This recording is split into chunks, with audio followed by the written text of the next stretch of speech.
Kumirako webale byonna byosobodde okukola n'okweweereza.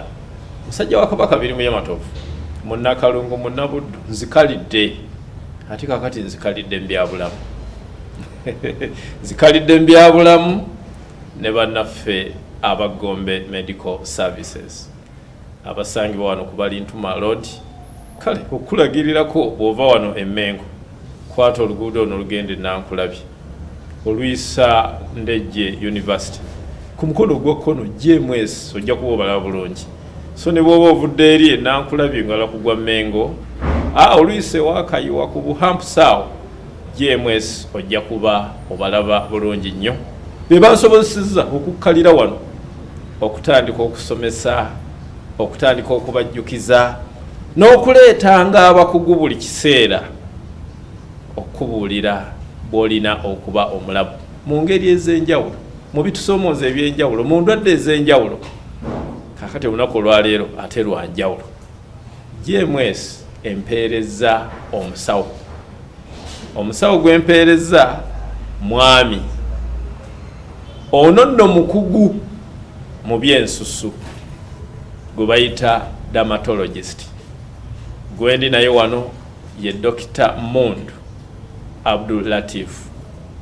Kamusabe ababuuzeeko ate tulabe n'omusomo gwatwetedde olunaku olwaleero. Dokita ensekula bulungi abantu bakulaba e Uganda n'ebweru wa Uganda naye okubuuza nno kintu kikulu. Nsaba obuuze ku batulaba n'abatuwuliriza. Abatulaba n'abatuwuliriza amannya n'eddoboozi Dr. Mundu Abdul Latif okuva wano ku Gombe Medical Hospital oba GMS Hospital esangibwa wano ku Balintuma Road nga ndi practicing dermatologist. Dermatologist yabeera atya? Bw'omala okola medicine n'osoma eby'eddagala n'ofuuka bulungi omusawo, then otandika okunoonya identity ogamba kati nze ngwewa kubanga sijja kubaawulukale nti jeno n'okufuna wenkola ki wengwa. Kati kuba specialities nyingi, waliwo ENT obaddeko no ENT specialist obwawo ekiwanga matwe, wabaawo gynecologist ebyabakyala, ne wabaawo specialities nyingi. Kati nze ndi dermatologist. Dermatologist ye musawo aba yakuguka mu ndwadde ez'ensusu. Olususu luyina enjala, luyina enviiri, luyina ne skin yennyini gy'olaba. Kuba enjala nazo ziri paati ya lususu, enviiri ziri paati ya lususu. Kati byonna byonna omusawo abikwasaganya ebyo gwe bayita dermatologist. Kaakati okusiibwa symptom kabonero nti naye kabaako ensonga wakikazze.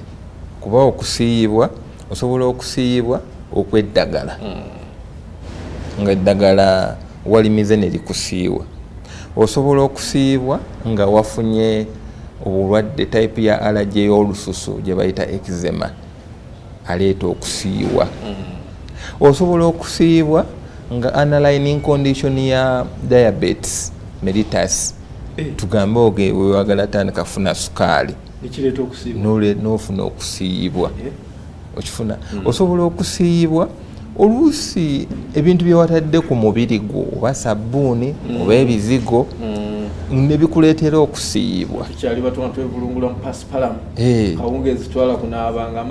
Amazzi gasiiwa kati tukiyita pilitis. Okusiibwa kuleetebwa ebintu eba symptom naye mu dermatology eyo investigate lwaki asiibwa, kivudde ku kyokusiibwa. Bwetebanga ekizema kiki, lwaki asiibwa. Kati mu mbeera eno ey'abantu baffe ababa nga afunye obuzibu obwo bw'okusiibwa, kuba okusiibwa si kulungi. For example, mu neural dermatitis ataakinga nnyo eno wansi ku magulu, ku ntumbwe munabanga yeetakula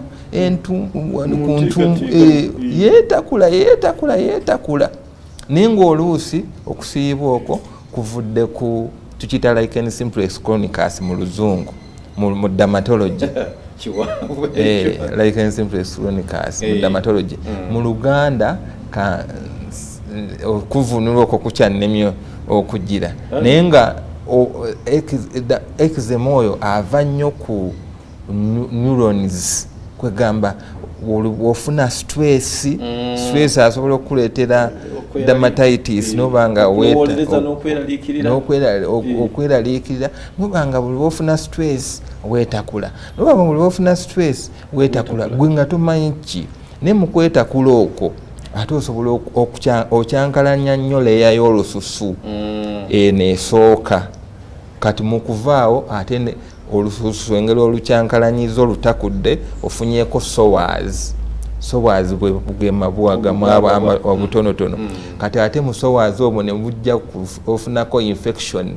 Waliwo omwana akaana akato kuba okalabye kabadde ku ddwaliro wano kazze ne lwaki naye nga keetakula naye ngenza okulaba nga mu kwetakula awo ate atandise okudistroyinga olususu ng'agenda kufuna infection amabwa amanene ate gafuna infection kati skin yo ekisooka kireeta ekirala obulwadde ne bweyongerera awo kati era okusiiyibwa okwo tukuziyiza nnyo nga kuzze kuba tumanyi ekikuvaamu ojja kwetakula oba olabinga ennyo olususu ofune ate katugambe no wansi osobola ofuna lichenification welususu okwekwata ennyo ne lukola bulaaka ne weekwata ennyo ate awo ate osobola ofunawo nodula pulayigo n'ofuna ebintu ebizimbe oba byebikuyiro olususu ne luzimba kati olususu okusiiyibwa okwo tufuba nnyo okulaba tukuziyiza nnyo netulaba nti kwewalibwa era doctors ezo common skin conditions kati common skin conditions juzi waliwo eddwaliro lye nabaddeko wano ekirungi mbadde sinafunawo keesi eyo ku GMS wano naye waliwo obulwadde bwe bayita scabies bwe nandiisa obuwere bujja nnyo buliso contagious kitegeeza bukwata mangu okuwaha agabwe nti oba omaze obufuna okukwata mu ngalo bwe nti kyovula tugamba nnyo abantu basanitizinga engalo okukwata mu ngalo bwe nti omaze obufuna okwebaka kusuuka nga kwasuzeeko omuntu abulina oba omaze obufuna kati obusukka obwo buli omuntu yeetakula naddala eno wansi mu groins naye abanga yeetakula nnyo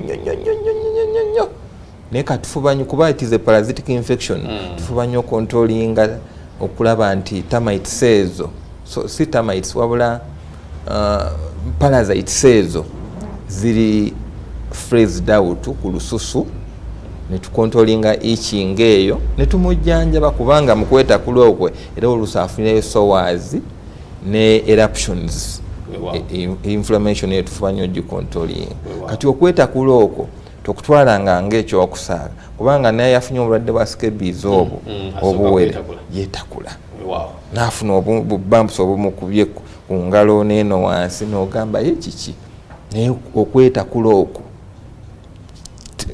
olina tokutwalanga ng'ekyokusaaga kubaako ne underlying conditions. Biki ebireeta ebyo byonna okubaawo kuba kati kyokulabirako nyina omukyala gwe mmanyi ekiro omusanga okusiibwa kuli mu bugere n'atakula n'olabanga ne feesi ekyuse ekiki ekibi kaakati mu bigere awo tufunawo nnyo fungal infection eyo bagiyita tinea pedis mu dermatology oba mu simple language arthritis foot.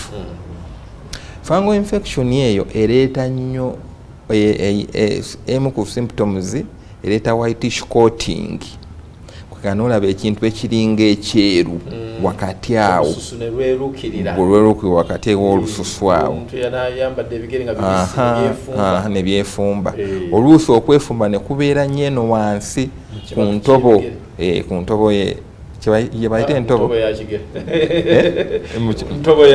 y'ekigere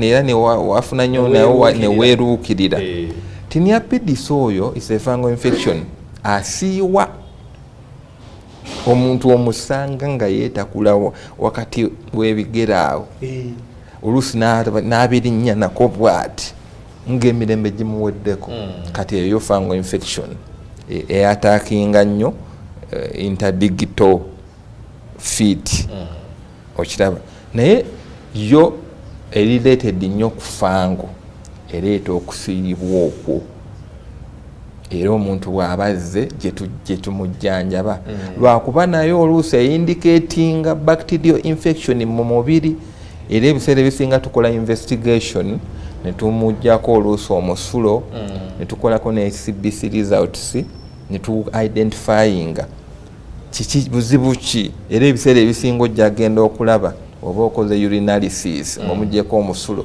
ng'ayina UTI kubanga obugundi otugangamba obuuka buba bwayingira oluusi awo ate abantu abasinga abamu batera okugaya UTI eyo naye UTI kintu kya mutawaana nnyo kuba esobola n'okukosa kidini n'olwala ensigo oba oluusi n'ofuna omugongo naye ng'ate byonna kivudde eno wansi ku fungal infection eno eri wakati ali ku BBS Telefine Dr. Mundu Abdulatif okuva ku GMS gwendinayo mukugu mu kunoonyereza ku byensusu awamu n'okuzijjanjaba mukkirize netole mu katono nnyo tovaawo kankobe wewa nkwebaza nnyo webale kwekuumira ku BBS musajja wa Kabaka biri mwebatofu nze nzuno kuweereza ndi mu byabulamu ne Dr. Mundu Abdulatif okuva mu GMS wano ku Balituma Road mukugu mu byensusu muzinoonyerezaako n'okuzijjanjaba era ensonga lwaki atubulira bingi bitubadde tuyisaako amaaso tulowooza bya bulijjo dokita wenyini oba osimbuliza oge nti okusiibwa kutandikirawo ne kuyinza n'okusibira ku organism olususu abantu balugaya naye olususu lulabula nnyo any underlying condition eri munda mu mubiri gwo bwe mba njagala okulaba nti olina stress ndabira ku face ndabira ku lususu ekifuna bwe omuntu bw'afuna immunosuppression tugamba afunye obulwadde bwa HIV afunye ekisipi olabira ku lususu omuntu bw'afuna infection ku oba mu bitundu bye ebyekyama olabira ku lususu ne bubutambula mu motoka nedda ajja netumulaba olabira ku lususu omuntu bw'aba ne allergy tugambe eczema kyekibaita eczema so nagiramu oti ono talina mazzi omusaayi oba ali anemic okola bwoti era olabira ku lususu kati omuntu bw'aba ne fungal infection olabira ku lususu omuntu bw'aba ne underlying internal organ failure ebiseera ebisinga olususu lulaga kugamba Katonda atonda olususu nga lwe lutulabula ku birwadde byonna ebigenda osumbuwa obulamu bwaffe kubanga omwoyo gwo guwangaalira mu mubiri naye Katonda akommunikatinga naawe ng'ayita mu mwoyo ayita mu lususu n'akulaga nti embeera bweti tukulabudde fuba oyanguwe lwakuba abantu abamu bakitwala ng'ekyokusaaga n'atanguwa era ebiseera ebisinga olaba leero oyo omwana omu ku balwadde bendabye leero azze nga afunye popular rash oba obutulututtu obukubye naye nga abutakula. Kati nze olw'okuba ni dermatologist sintegedde nti kati okwetakula okwo agenda ku destroyinga epidermis, tukiyita Swatinium cornea, aba destroyinga olususu olusooka, olususu lufune infection, sorry lufune sores, sores zifune infection kuba obuwuka buba buyingira direct mu lususu tafaayo. Naye nga kintu kitandise nga kyakusaaga kati olususu tolugayanga. Ekintu kyonna ky'olabyeko, for example bwetuba tudiagonizinga kansa w'olususu tutunuulira nnyo moles eziriko, kuba kansa w'olususu ayina basal cell carcinoma newabaawo ne squamous cell carcinoma. Okiraba type 2 ennyo eza kansa w'olususu tutunuulira nnyo moles ezo, era moles ezo zekitera okukolako biopsy netulaba ono omuntu ono ayina basal cell oba squamous cell carcinoma. So era akantu konna nga kazenga moolo oba nga kazenga akasundo naye ng'olaba kakalu ne kakwemerako tokatwabanga ng'ekintu ekyokusaaga. Wabaawo kye tuyita dermatosis papilosa nigra. Ntera nnyo olaba omuzanyi wa firimu gwe bayita Morgan Freeman, musajja oyo akaddiye ali myaka 8, naye obuntu onto obwamukuba obwo tukiyita dermatosis papilosa nigra. Ebiseera ebisinga buli genetico. Omusana guno era bwe tuba tubuulira nnyo abantu engeri gye balina okwewala mu kansa w'olususu tubagamba nnyo at least okwambala nnyo sunscreen. Omusana guno ezo ultraviolet rays eziguvaako wabaawo parts of the skin zegudestroyinga zegudestroyinga kwe kutandika okufuna era ebiseera ebimu tubiyita solar lentigos nga bwava nnyo ku musana, waliwo densi ultraviolet rays zakubawo nnyo. Kati engeri y'okuprotectingawo Katonda yatonda omubiri nga gwo gulina immune system yagwo, kati ey'okuprotectingawo ne gucreatingawo obuntu obwo bwe butyo oba otera okulaba. Kati skin erina disorders nyingi, erina autoimmune diseases, mwe muli endwadde nga lichen planus, mwe muli endwadde nga vitiligo ebitera okujja mu busima y'abalongo bakwokya. Abalongo bookya bakinonooza mbu Masaka eyo nze nalaba gwe baayokya. Next time ndikyogerako ekyo. Mulimu psoriasis, autoimmune diseases, abdominal peeling of the skin, autoimmune diseases nyingi, bacterial disorders.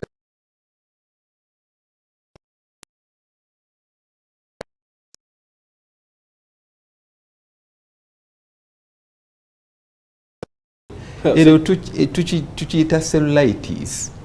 Dokita abasajja sittalo ekyo era lumu nali ne mwami Medi nsereko ku CBS. Mama Fina era yali talk show about skin. Mama Fina n'agamba nze dokita nsobola okutega ettalo ne mugamba eba mindset yo ng'ogyetaddemu naye obulwadde babuyita cellulitis. Ettalo tebalitega. Sikikkiriza nti nzumanyi sikikkiriza nti ettalo balitega. Dokita ettalo balitega. Obulwadde bujja ku skin. Infection neekuleetera okuzimba okugulu. Tukiyita cellulitis era nzijanjabya abalwadde bangi nga bafunye cellulitis. Mu lulimi oluliroko lwe bayita ettalo. Obwo bulwadde era abantu bagamba ettalo tirijjanjabibwa mu malwaliro ga kizungu. Era batera okugamba musimanyi bw'olikuba empiso gwe ng'owedde. Ffe tulina engeri gye tulijjanjabamu n'oteera. Kati waliwo viral infections wonna ndi ku skin disorders nga namusuna kye tuyita varicella zoster, waliwo hips zoster, ekisipi, waliwo hip simplex otera okulaba abantu nga bagamba omusujja gufulumye ku lususu hip simplex ezo viral infections then netubaamu fungal infections ng'ebiguuna mu baana tinea hepatitis okiraba ne mubaamu wabaawo abantu abamu abafuna okufiibwa ennyo wano mu mbalakaso mu mpataanya z'omubiri wamusiiwa neyetakula n'embantu naye fungal infection era ejjanjabwa then waliwo pityriasis vesicola oluwumu lumukuba yenna mugongo ki ne mu kizungu mu lujjanjaba muki oluwumu waliwo mu Kiganda balujjanjaba nze mmanyi binabeekuutakuuta simanya bikoola byaki waliwo neyaŋŋamba mbu simanya yali akozesa black fluid naye era nebimala ne bidda kubanga eyo fungal infection efumbye by the way is one of the most fungal infections in the communities mu wansi eno mu bantu neffe tumujjanjaba nnyo olw'eddagala systemic drugs systemic kitegeeza eddagala eryokumira lyamira ne kubaako waliwo treatment eri involved eddagala lya mirundi ng'ena tulikuwa lumu nobeera reviewed bwotyo kati zezimu ku skin disorders ezisinga okusumbuwa abantu. Dokita akadde katandise okuntwala mpulira ku GMS Government Medical Services muyinayo camp medical camp mu January. Yes. Nteekateeka eri twagadde njala mmanyi oba n'obaayo abantu baleme kulowooza nti obulwadde bwa skin ddogo. Abantu babinonooza. Waliwo omulwadde omu gwe najjanjaba okuva eri Antonde nga yajja nga yafuna status dermatitis ebigere wansi byazimba ate engeri gyali abitakulanye nebifuna amabo naye yaŋŋamba balinga bamutwala mu kitagata anaabe naye n'atatereera nga bamulimba mbu waliwo omuntu eyakuloga noba nga wafuna nga tayagala ogende mu nnimiro yo olime kwe kufuna ebizibu ebyo. Kati abantu balina otegeera nti obulwadde bwa skin si ddogo si lubaale wabula obulwadde bwa skin gyebuli era buluma abantu. Ekyo tukozinga awareness.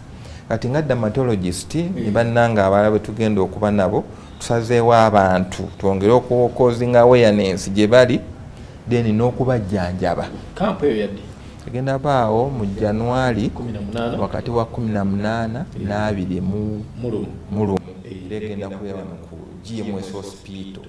So abantu bwenna abali eyo nga mulina obuzibu bw'endwadde b'ensusu mujje. Gwe kennyini onoobeerawo? Nze kennyini nze leadinze team zakulembedde team y'abannange bwe tugenda okuba nabo. Ssente mmeka?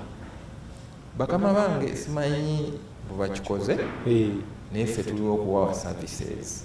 Nakiriri kyabwere ez'olususu nawulidde kyabwere ntubuuza era bwe kiri kyabwere okuwawa services za lususu weewaawo.